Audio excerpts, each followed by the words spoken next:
प्रिय सब्सक्राइबर बंधुओं, भीखाराम डेंडान चैनल पर आपका हार्दिक अभिनंदन एवं स्वागत है। आपसे मैं एक रिक्वेस्ट करता हूं कि अभी तक हमारे चैनल को आपने सब्सक्राइब नहीं किया हो तो प्लीज़ सब्सक्राइब करें, लाइक करें, अपने दोस्तों में शेयर करें और बेल आइकन को ज़रूर प्रेस करें, क्योंकि प्रत्येक आने वाली वीडियो का नोटिफिकेशन आपके पास में जल्द से जल्द पहुँचे। प्रिय बंधुओं, मैं प्रत्येक वीडियो आपको गुड रेस की लेकर आता हूं और आज भी एक इस तरीक़ा का गुड रेस लेके आया हूं जो शायद बहुत कम लोगों ने सुना होगा कि शूर्पणखा लक्ष्मण जी की पत्नी थी और लक्ष्मण जी ने शूर्पणखा को नाक कान काट के दंड क्यों दिया था। पंचवटी पे वो कोई और दंड भी दे सकता था, लेकिन सिर्फ नाक कान ही क्यों काटे। इस विषय पर चर्चा करते हैं कि बंधुओं, प्राचीन समय का प्रसंग है। शेषनाग जी अपनी घरवाड़ी चंद्रतारा के साथ में बड़े अच्छे तरीक़ा से समय व्यतीत कर रहे थे। काफ़ी दिन बीत जाते हैं तो एक दिन शेषनाग जी अपनी घरवाड़ी चंद्रतारा से कहते हैं कि हे प्रिय, मैं भगवान विष्णु की भक्ति करने के लिए जा रहा हूँ। तो अपनी घरवाड़ी से सलाह लेकर के और शेषनाग जी विष्णु भगवान की भक्ति करने के लिए पहुँच जाते हैं। जाकर के विष्णु की भक्ति में लीन हो जाते हैं। बहुत समय बीत जाता है। चंद्रतारा को अपने पतिदेव की याद सताने लगती है। वो मन ही मन विचार करती है कि क्या किया जाए कि पति के बिन रहना मुश्किल है।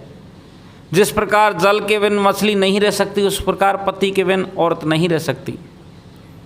तो होनी का संयोग त्रिया चरित्र रच गया और एक संबर नाग से चंद्रतारा के नाजायज संबंध बन गए। और नाजायज संबंध बनते बनते सजनों काफ़ी दिन बीत गए। इस तरीक़ा से प्रेम चलता रहा। एक दिन होनी का संयोग देखो कि शेषनाग का एक दोस्त था जो रामचरितमानस में कैकई देश का राजा सत्यकेतु का पुत्र प्रताप भानु। तो वो प्रताप भानु कैकई देश से होकर के गुजर रहा था। अचानक उसको याद आती है कि दोस्त के पास में चलना चाहिए, 2 मिनट आराम करके विश्राम करेंगे और दोस्त से मन दुख की बात करेंगे। तो प्रताप भानु शेषनाग के महलों में पहुंच जाता है और वहाँ जाके देखता है तो शेषनाग की घरवाड़ी रानी चंद्रतारा एक संबर नाग के साथ में वार्तालाप बातचीत कर रही है। राजा समझ जाता है कि रानी चंद्रतारा और संबर नाग इतने प्रसन्न हैं, इसमें कोई शंका होने वाली बात है। तो तुरंत ही प्रताप भानु अपने धनुष बाण उठाता है और वो संबर नाग को मारने के लिए तैयार होता है। तो वो संबर नाग है जो माया से अदृश्य हो जाता है। अदृश्य हो जाता है। प्रताप भानु उसी दिन प्रतिज्ञा लेता है कि संबर नाग, तू कौन सा भी जन्म ले सकता है, कितने भी जन्म ले, लेकिन जब भी मेरा मौका लगेगा मैं तेरे को अवश्य मृत्युदंड दूंगा। फिर भी राजा का क्रोध शांत नहीं होता है और राजा रानी चंद्रतारा अपने दोस्त की घरवाड़ी के पास में जाकर के उसको बुरी तरह से फटकारता है, गाली गलौच भी करता है और प्रमाण इस बात को भी कहता है कि 2-4 उसके कोड़े भी मार देता है। दानी इस बात से नाराज हो जाती है। राजा अपने देश को आ जाता है। होनी का संयोग कसु दिना के बाद में शेषनाग की जब तपस्या पूर्ण होती है और वो घर की तरफ रवाना होता है तो रानी चंद्रतारा को इस बात की सूचना लग जाती है कि मेरा पतिदेव आज आ रहा है। इधर को रानी चंद्रतारा अपने केस बिखेर लेती है, कपड़ा फाड़ लेती है और सारे श्रृंगार को बिखेर करके और अपने कमरे पे पलंग से नीचे उतर के पृथ्वी पे पड़ जाती है।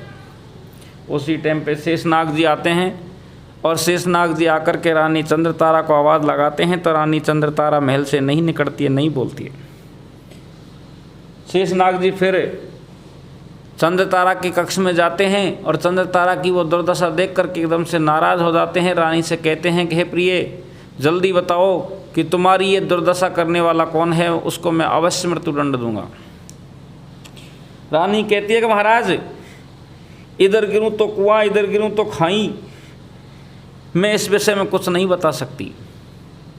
शेषनाग जी कहते हैं कि शर्माने की कोई बात नहीं है, मैं आपसे वचन देता हूँ कि मैं अवश्य जो तुम्हारा शत्रु है वो मेरा शत्रु है, मैं उसको मृत्युदंड दूंगा।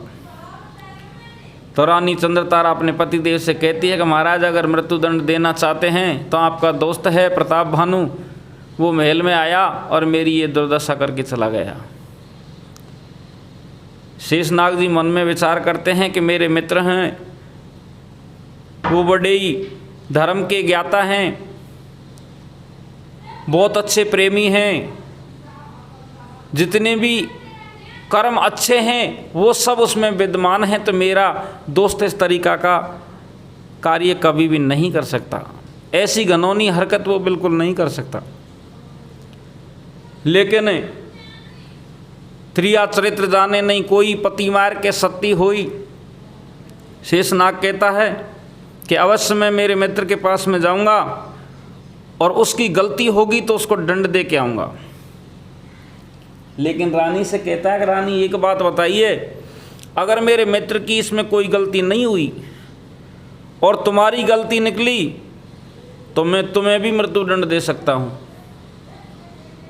रानी हाँ कर लेती है और शेषनाग जी केक देश के लिए रवाना हो जाते हैं। इधर को जैसे ही केक देश के लिए रवाना होते हैं, वहाँ पहुँचते हैं प्रताप भानु के यहाँ, तो प्रताप भानु बड़ा प्रसन्न होता है, अपने दोस्त को आया देख करके उसका हर तरीक़ा से अच्छा स्वागत करता है। तो प्रताप भानु से शेषनाग जी पूछते हैं कि दोस्त ये बताइए कि आप जब मेरे महलन में गए तो क्या हुआ, उस वृत्तांत को मुझे साफ साफ बताइए। इतनी बात को सुनकर के प्रताप भानु अपने दोस्त से सत्य सत्य बात बताते हैं कि जिस टाइम पे मैं कहीं से घूमता हुआ आ रहा था और तुम्हारा क्षेत्र आया, मुझे मिलने का मन आया, मैं तुम्हारे महल में पहुंचा तो वहाँ देखा कि तुम्हारी रानी चंद्रतारा समरनाग के साथ में प्रेम भरी वार्तालाप कर रही थी और उसके नाजायज संबंध भी उससे थे। मेरे से ये देखा नहीं गया, मैंने धनुष बाण उठाए लेकिन वो मायावी समरनाग वहाँ से अदृश्य हो गया और मैंने उसी दिन से प्रतिज्ञा कर ली कि संसार में चाहे कितने भी कभी भी जन्म लेगा और मेरी उसकी मुलाकात होगी तो मैं उसको अवश्य मृत्युदंड दूंगा। इतनी बात को सुनकर के शेषनाग जी समझ जाते हैं कि सारी चालाकी है जो चंद्रतारा की है, मेरे दोस्त का इसमें कोई दोष नहीं है। वो वापस महल के लिए रवाना हो जाते हैं। इधर को रानी चंद्रतारा मन में विचार करती है कि पतिदेव आ गया और दोस्त ने सारी बात बताई तो वो आते ही मुझे मृत्युदंड देंगे, जिसके बजाय तो खुद ही मरना अच्छा है। तो वो नागिन का रूप बना के एक सलाह पे अपने पत्थर पे अपने फण को पटक पटक के और प्राण दे देती है।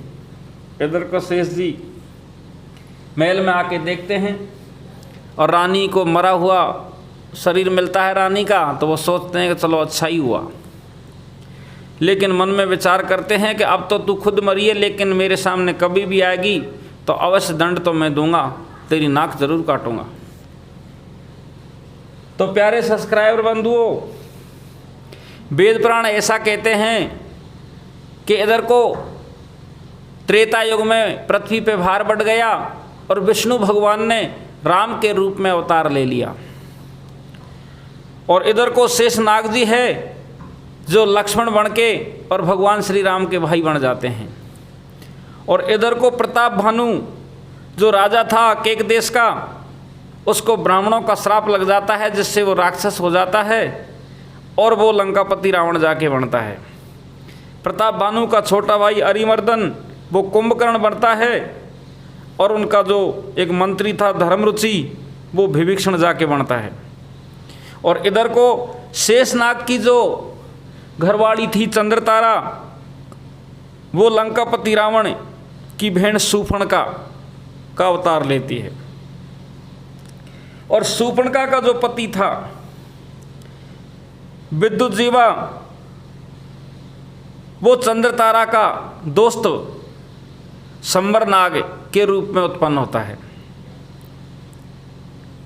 जैसे ही भगवान श्री राम सीता लक्ष्मण को वनवास होता है तो पंचवटी पे शूर्पणखा आती है और भगवान श्री राम से शादी की बात करती है। तो भगवान श्री राम लक्ष्मण की तरफ इशारा करते हैं कि तुम्हारा पूर्व जन्म की जो प्रतिज्ञा है उसको आज पूरी कर लीजिए।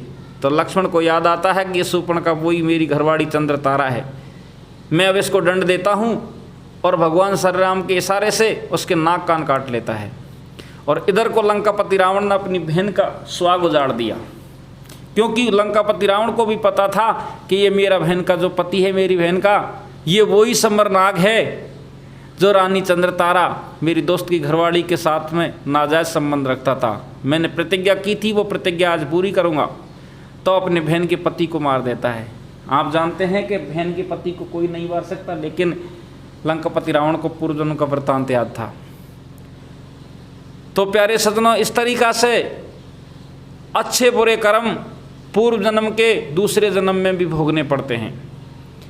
अगर ये वीडियो आपको अच्छी लगी हो तो लाइक ज़रूर करना, अपने दोस्तों में शेयर करना, और अभी तक हमारे चैनल को सब्सक्राइब नहीं किया है तो सब्सक्राइब कर लेना। राम राम दोस्तों।